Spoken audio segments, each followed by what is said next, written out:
so much for staying with us. You're still watching the Breakfast Show live on Nile TV International. And as we noted earlier, we shall talk more in our first topic of discussion about the golden mask of the boy King Tut Ankh Emen. And we're most delighted to be joined in the studio by prominent Egyptologist, Dr. Bassam Shammaa. First of all, good morning, sir. And thank you so much for joining us. Good morning to you, and I hope I pronounced the name correctly. That's right. Tut Ankh Emen and not Amun. Okay. 10 out of 10. Mr. Shammaa, a very good morning to you and welcome back. Thank you very much, my dear. We all wished you a speedy recovery, by the way. Thank you, my dear. Regarding the boy king first. First, we'd like to focus or to say why he's that famous.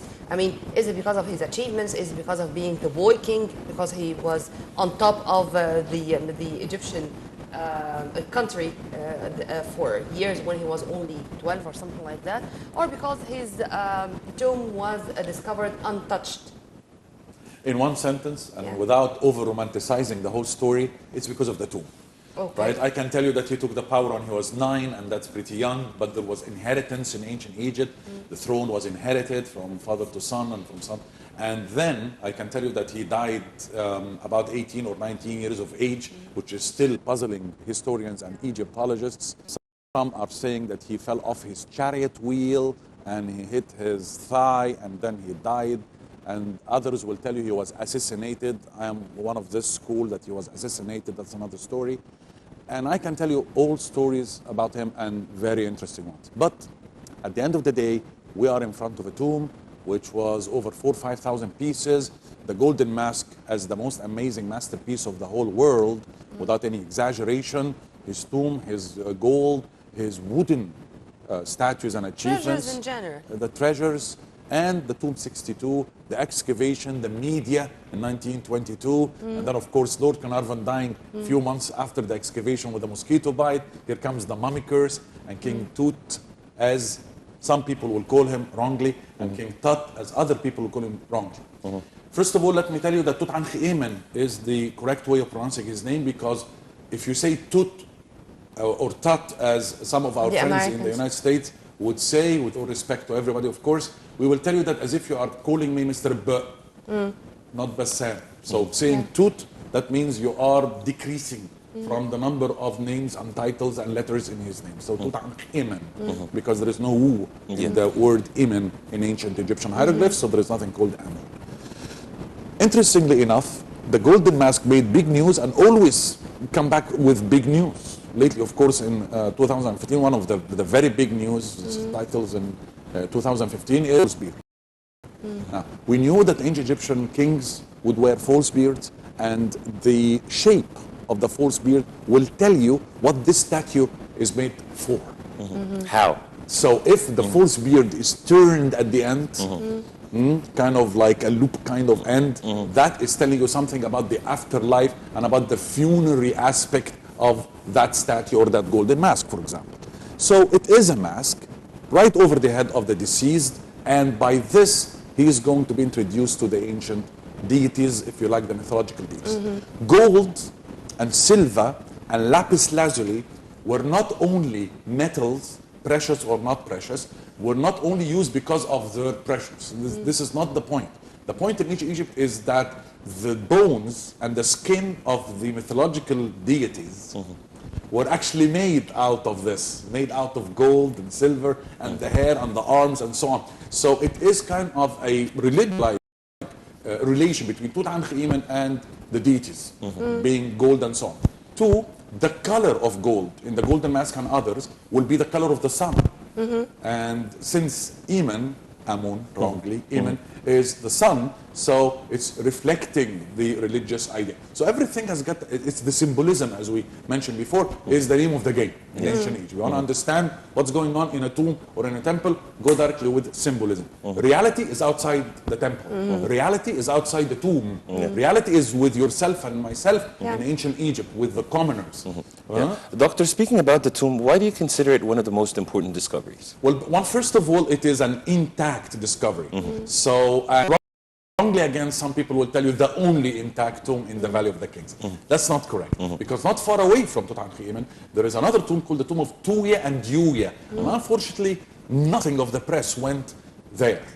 Tuya and Yuya were the mother and father of Queen Tai or Queen Ti, one of the most amazing queens from my point of view, the most gorgeous queen in ancient Egypt. Not Nefertiti, not Nefertiri, not Nefertiti, but Ti. So one, intact. Two, 4,000 to 5,000 and more pieces. Three, as we said, the media about it. Four, it's telling us about a king that we didn't see before 1922. There was very little known about a king with his items, because the items were not spread in the market of the sales. So historians were wondering, and this is a tomb that you stayed 7 years trying to find, 1915 to 1922. Yes. Howard Carter was trying his Howard best. Carter. Exactly. And of course, now we can tell you for sure that the real excavator of this tomb is not Howard Carter, please. It is the young water boy that we all know about in history, and he was never given the credit. He was the guy with every excavation party. There's a water boy. The water boy will clean and put his pot. And in order to put your pot, you have to put your stand. And in order to put your stand, you have to put it on a smooth layer in the desert. Yes. So he's cleaning, he's putting he found a step.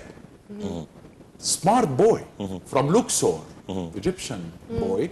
He ran to the Rais, and the Rais, of course, informed Howard Carter. The grandson. Yeah. Exactly. So the water boy found the boy king.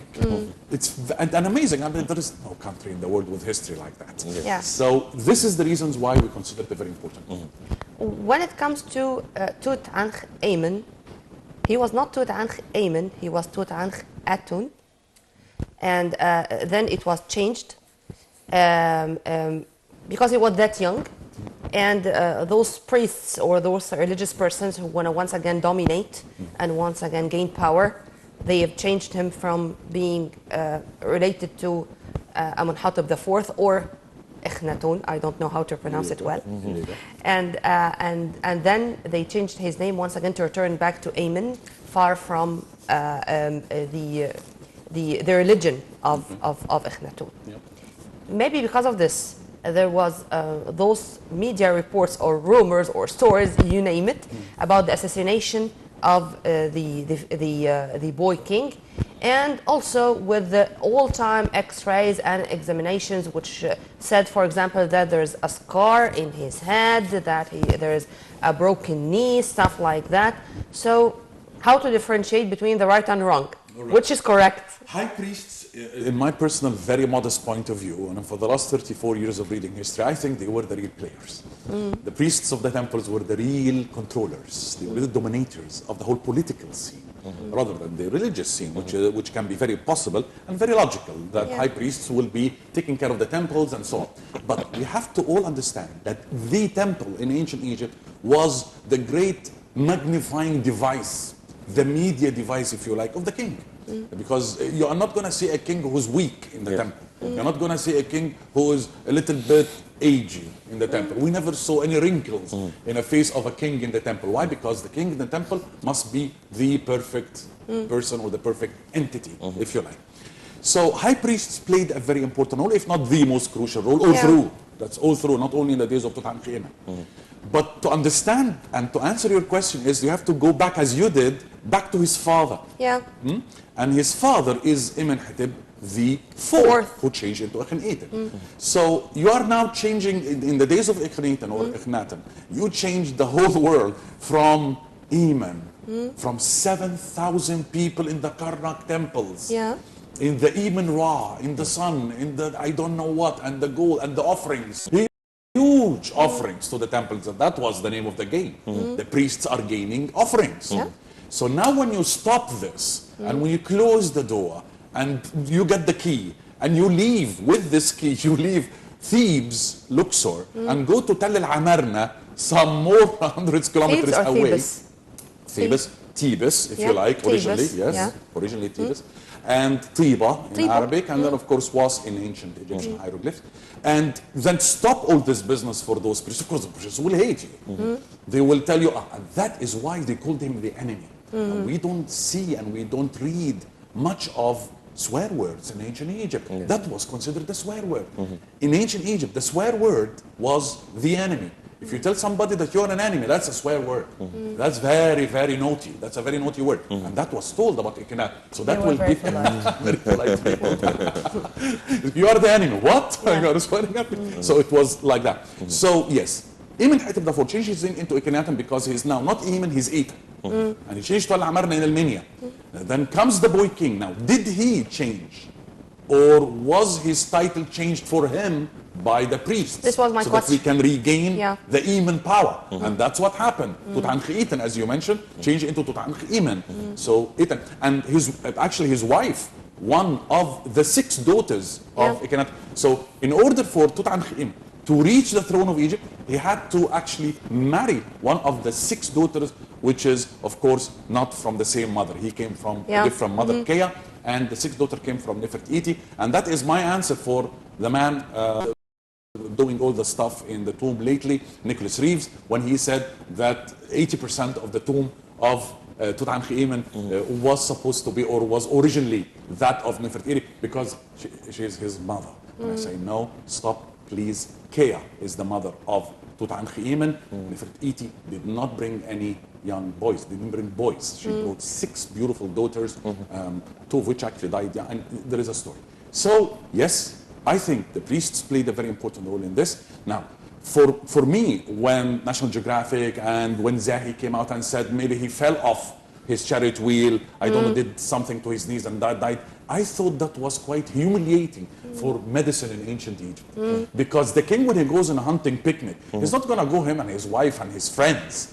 He's going to have the whole country behind him, like medical people, his nannies, his doctors, his physicians, his surgeons. And you're talking about hundreds and hundreds and hundreds of years before Tut Ankh Emen invented medicine. So don't tell me that the king of Egypt is going to fall off his, I don't know, his chariot, and he gets some scar or some wound in his knees, and then he dies. Oh, that's very humiliating to the ancient Egyptian medicine.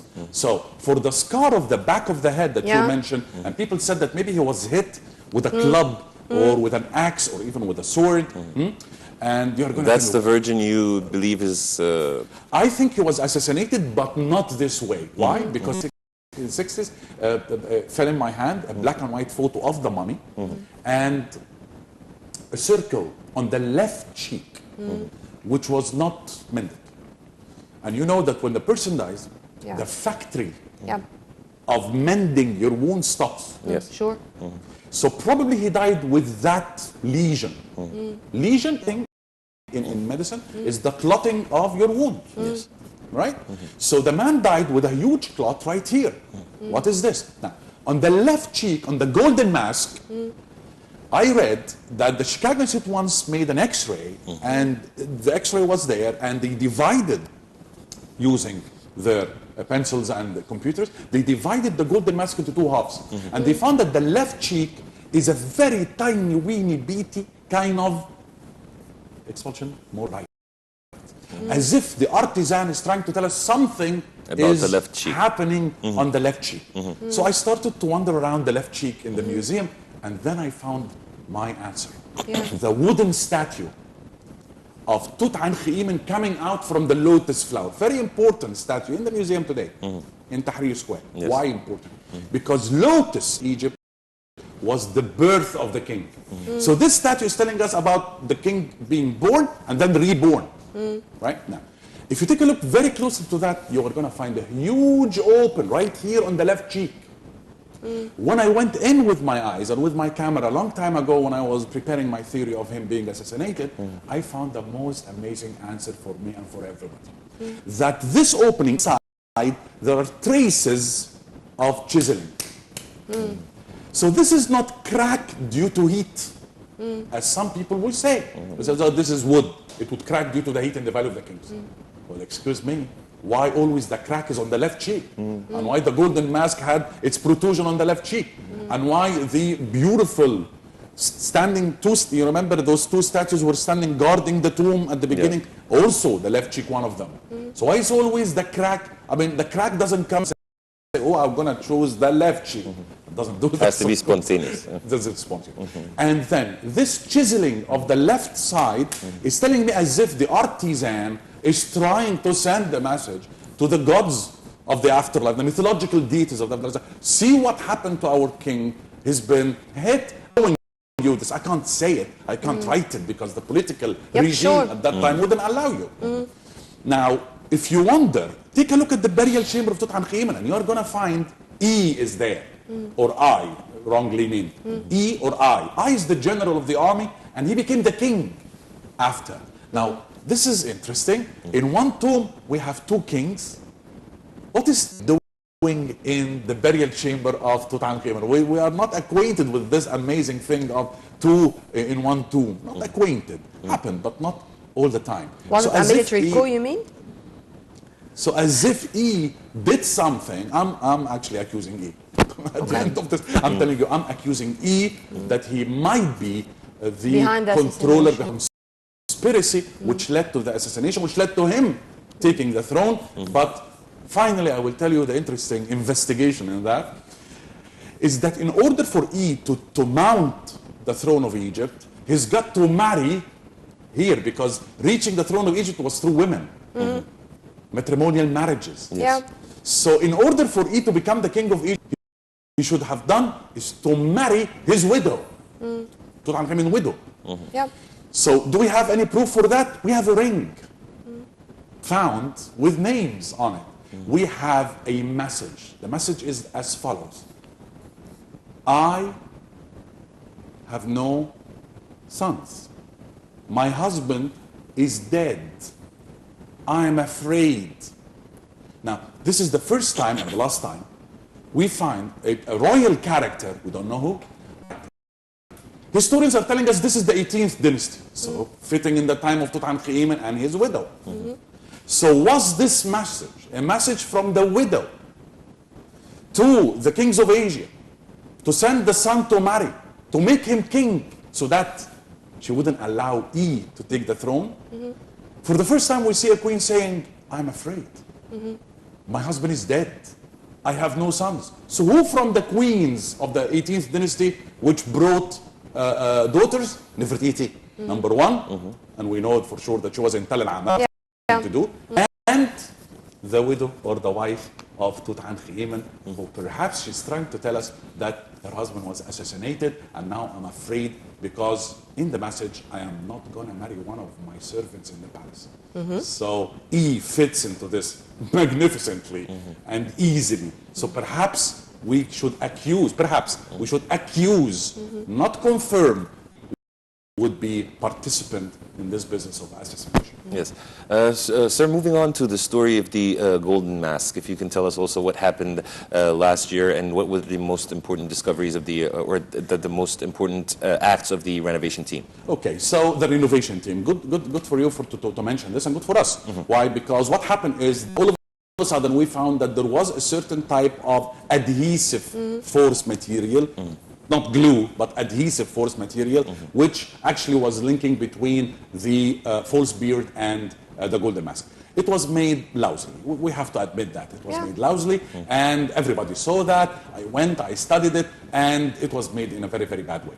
Now, I am one of the people who will tell you the Egypt for the Egyptians and the restorations of the Egyptians are perfect and everything. That was a bad deal by the Egyptian Museum and a very excellent deal by the Germans. Experts. Yes, I have to say this because after, and I've watched it, and it is beautiful now. Beautiful, not one touch. Even I would say even better than before the restoration. So yes, we are happy. We thank you very much for our experts. I believe we have to bring this guy to teach. Why not? I don't have any problem with the other. I don't have with the other. Yes, I have a problem with the excavators. They should be Egyptians. But if we have any experts who wants to help Egypt, I would salute him. I would salute him, take him over my shoulders if you like, and I will go into the desert with him, helping him and helping me. No problem whatsoever. Do we have to learn from this something? Yes. What?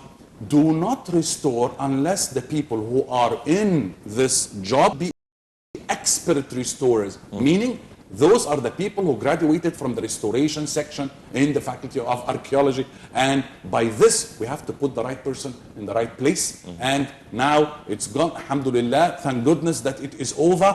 We don't want this to happen. Why the golden mask? In one sentence at the end I will tell you, is because is, without over-romanticizing, the most important archaeological item in the world. Yeah. So you are not messing with some, I don't know what, 200 years ago. Even 200 years ago is to history. Yesterday was history. Yesterday. And finally, my message to the ministry. You are mentioning everything which is over 100 years is history or is a monument. I say, don't do this, please.